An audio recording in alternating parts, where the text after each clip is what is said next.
రూపాయలకే సిలిండర్ వస్తే మోడీ కేడీ కలిసి 1200 రూపాయలు చేసారు సిలిండర్.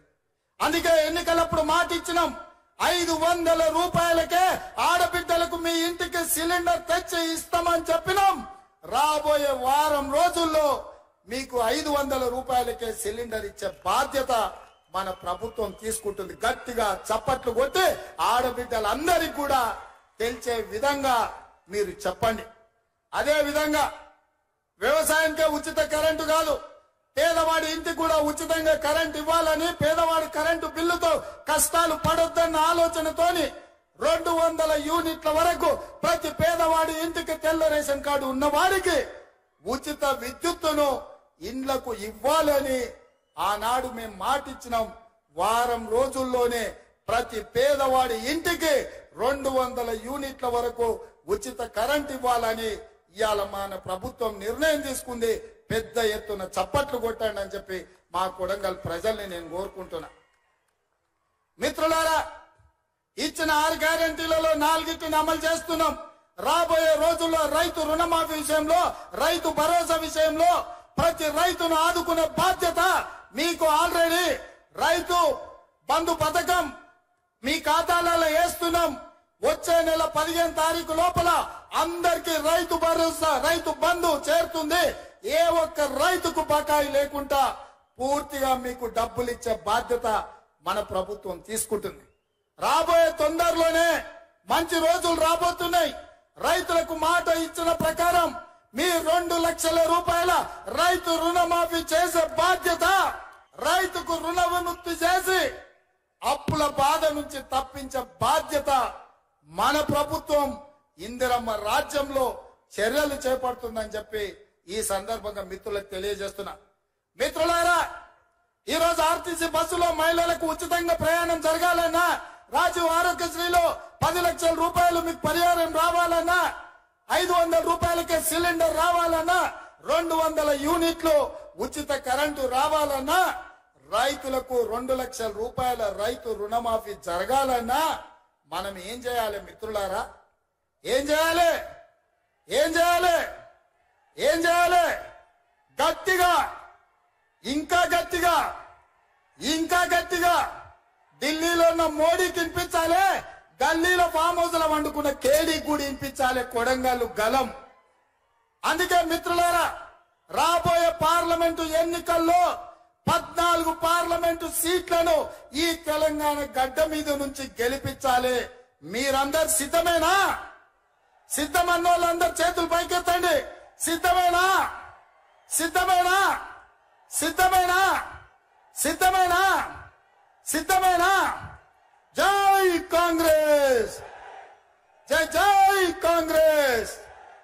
మిత్రుడు సోదరుడు వంశీచంద్రెడ్డిని ఆశీర్వదించాల్సిందిగా ఈ కొడంగల్లో 50,000 తగ్గకుండా ఆ పైన మెజార్టీ ఇవ్వాల్సిందిగా కోరుకుంటూ మీ బిడ్డగా ఎప్పుడు మీ గౌరవాన్ని నిలబెట్టే విధంగా ప్రయత్నం చేస్తా.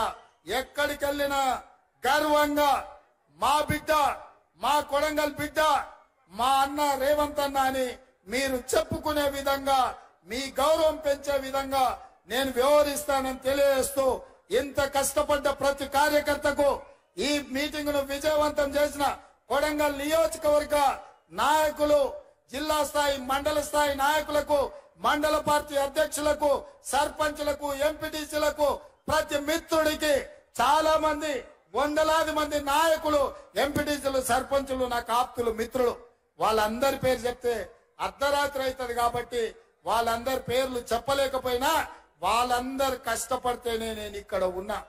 ఎప్పటికీ గుర్తు పెట్టుకుంటా, ఈ ప్రాంతాన్ని అభివృద్ధి పదం వైపు నడిపిస్తా. ఇప్పటి వరకు బడికోవాలన్నా, గుడికి పోవాలన్నా, కాలేజీ పోవాలన్నా, ఇంజనీర్ కావాలన్నా, డాక్టర్ కావాలన్నా, ఏది కావాలన్నా ఇతర ప్రాంతాలకు పోయేది మనం. మరి ఇవాళ ఎవరు రాష్ట్రంలో చదువుకోవాలన్నా మన కొడంగల్కి వచ్చేటట్టు అన్ని మంజూరైనాయి. మనకు మంచి రోజులు వచ్చినాయి. మనం ఉజ్వల భవిష్యత్తు ఉంది. మీ అందరినీ కాపాడుకునే బాధ్యత కాంగ్రెస్ పార్టీ తీసుకుంటుంది. ఎల్లవేళలా మీకు అందుబాటులో తిరుపతి రెడ్డి గారు ఉంటారు, పెద్దలు గురునాథ్ రెడ్డి గారు ఉంటారు, మండల స్థాయి నాయకులు ఉంటారు. ఇప్పుడు స్పెషల్ ఆఫీసర్ ను కూడా పెట్టుకున్నాం. కొడంగల్లో ఆఫీస్ ఉంది. ఏ సమస్యలు ఉన్నా అక్కడికి వెళ్ళండి. మీరు అక్కడ ఏ కాగితం ఇచ్చినా నాకు చేరుతుంది. ఆ సమస్యల్ని పరిష్కరించే బాధ్యత నేను తీసుకుంటా అని చెప్పి తెలియజేస్తూ మీ అందరి దగ్గర సెలవు తీసుకుంటున్నా. జై కాంగ్రెస్, జై జై కాంగ్రెస్. హస్తం గుర్తుకే, హస్తం గుర్తుకే. ధన్యవాదాలు మిత్రులారా.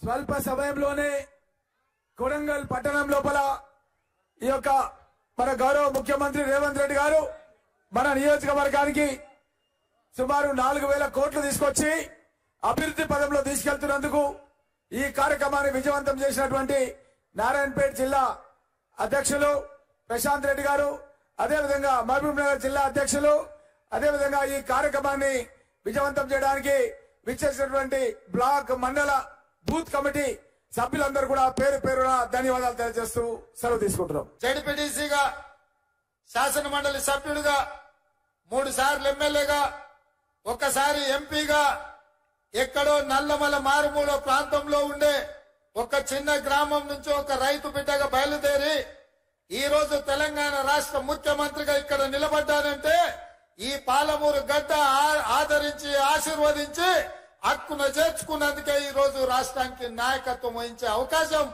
శ్రీమతి సోనియా గాంధీ గారు, మల్లికార్జున్ ఖర్గే గారు, రాహుల్ గాంధీ గారు మనకు అవకాశం ఇచ్చింది.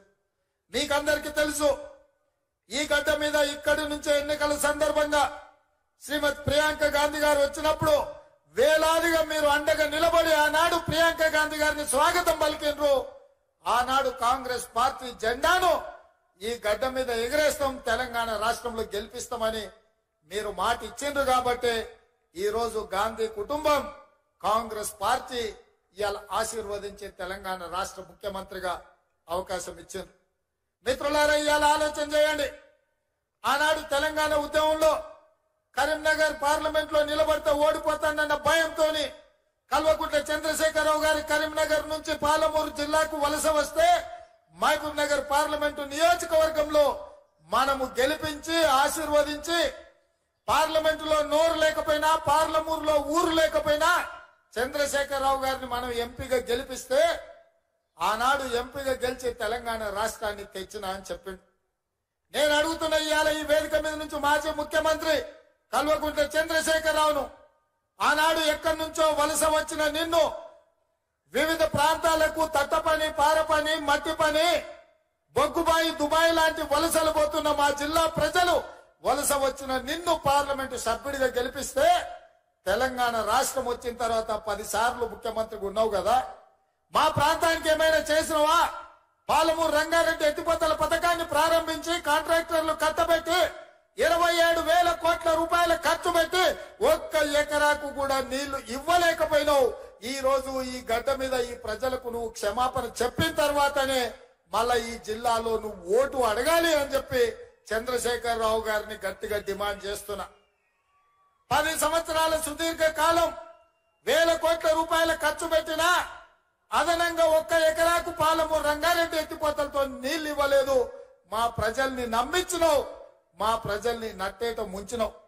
ఆనాడు పెద్దలు చిన్నారెడ్డి గారు ప్రారంభించిన తెలంగాణ ఉద్యమం చీమలు పెట్టిన పుట్టలో పాములు దూరినట్టు ఆ ఉద్యమంలో నువ్వు దూరి ఇవాళ తెలంగాణ రాష్ట్రాన్ని పట్టి పీడించినావు.